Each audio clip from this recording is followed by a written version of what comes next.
काल परवापासून मोठ्या प्रमाणामध्ये शेतकऱ्यांची फोन येत आहे की कापसाच्या भावाबद्दल माहिती द्या. तर त्याबद्दल जाणून घेऊयात. नमस्कार, मी आहे मनोज सांभारे. मित्रांनो, झालं असं की सरकारने 11% जे आयात शुल्क लावलं होतं, त्याच्यानंतर जानेवारीच्या पहिल्या दुसऱ्या आठवड्यामध्ये चांगल्या पद्धतीचे भाव वाढायला सुरुवात झाली. त्यानंतर 15 जानेवारी एक नोटिफिकेशन आलं की सरकारद्वारे CCIने शेतकऱ्यांचा जो कापूस खरेदी केलेला आहे, तो कापूस 19 जानेवारीपासून ते बाजारामध्ये विकायला काढतायत. आणि त्याच्यामध्ये अजून एक अपडेट होती की तर तो कापूस 19 जानेवारीपासून तर बाजारामध्ये विकायला काढला आहे. तर त्याच्यामध्ये अजून एक अपडेट होती की जो कापूस विकायला काढला आहे तो ते बाजार भावाप्रमाणे विकणार आहेत, भाव कमी करून काही विकणार नाही आहेत, अशी अपडेट होती.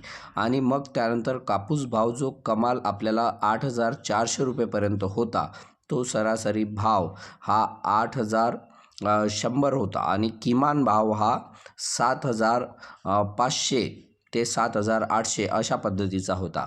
तर सरासरी शेतकऱ्यांना 8,000 रुपये ते 8,100 भाव मिळायला लागलेला होता.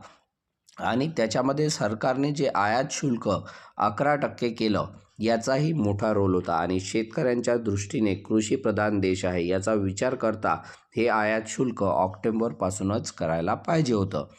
जर ते ऑक्टोबरपासून केलं असतं तर शेतकऱ्यांना चांगल्या पद्धतीचा दर घेता आला असता.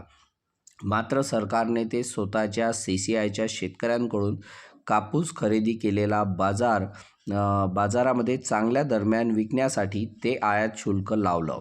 आणि ते आयात शुल्क लावल्यामुळे जो कापूसाचा भाव वाढला आणि आता जे CCIने खरेदी केलं तर जवळपास 82 ते 90 लाख गाठी कापूस शेतकऱ्यांजवळचा CCIने खरेदी केलेला आहे.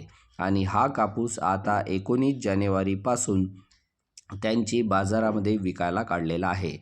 सध्याचे जे भाव आहे ते 7,576 पासून 7,500 ते 7,600 हा भाव जो 400 रुपयांनी रिटर्न आलेला आहे.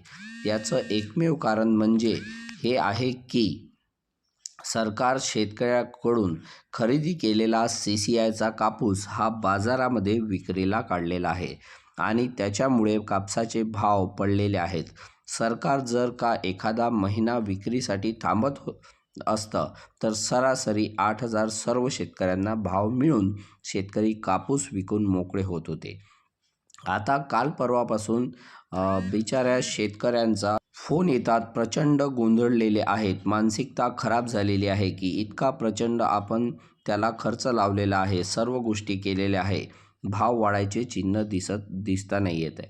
सरकारने आयात शुल्क लावलं तेही बरं केलं आणि याच्यामध्ये अचानक सरकार स्वतःचा कापूस विक्रीला काढत आहे आणि पुढच्या सगळ्या आशा अपंग अपेक्षा धुळीला मिळतात. म्हणजे काल परवापासून गोंधळलेल्या अवस्थेमध्ये बिचाऱ्या शेतकऱ्यांचे फोन येत आहेत. वाईट वाटतं आहे की कबाड कष्ट करून पिकवलेला जो माल आहे, म्हणजे आपल्या डोळ्या देखत फार कमी भावामध्ये जात आहे आणि सरकारच्या अलगर्जीपणामुळे तो भाव आता 7,500 वर होतो आहे. काय वाटत असेल त्या शेतकऱ्याला?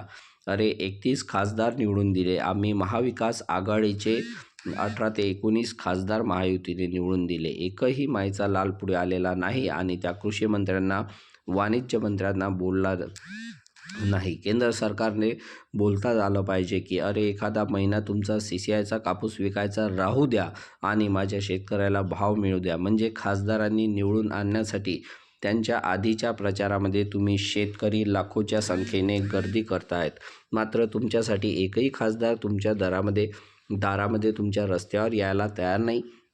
लोकसभेमध्ये ज्या गोष्टीसाठी पाठवला त्यांचा पाठपुरावा करायला तयार नाही. काय लोन घालायचं आहे का?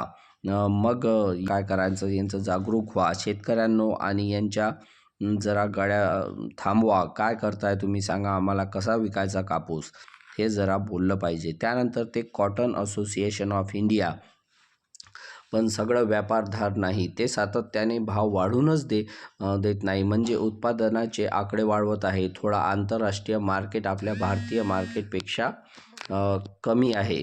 त्या घसरले, त्यांचा सुद्धा परिणाम झालेला आहे. आता CCIची खरेदी जर सुरू असेल तर आता काही ठिकाणी तर बंद झाली आहे, पण तुमच्या भागात सुरू असेल तर CCI कापूस घ्यायला आतापर्यंत CCIचा आधार होता, म्हणून कापसाचे रेट बरे होते. मात्र CCI बंद होण्याच्या कगारवर आहे, त्याच्यामुळे कापसाचे दर त्या ठिकाणी कोसळत आहे.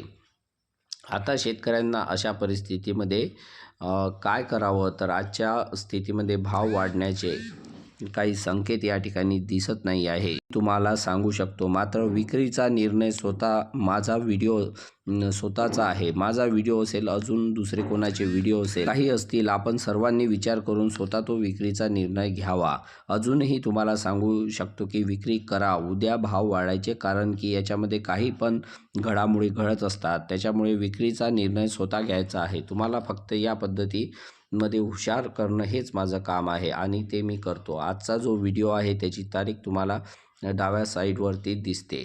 तर या तारखेचा हा व्हिडिओ, त्याच्यामुळे 10 दिवसांनी हा व्हिडिओ पाहण्यात काही अर्थ नसतो. हा व्हिडिओ 1 ते 2 दिवसासाठीच असतो, त्याच्यामुळे जी तारीख दिलेली आहे त्या तारखेलाच त्या तारखेचा व्हिडिओ हे सुद्धा लक्षात घ्या. शेती माती संस्कृतीसाठी आपलं चॅनल सबस्क्राईब करा आणि साईडला असलेल्या बेल आयकॉनला दाबा.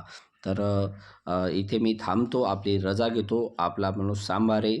धन्यवाद.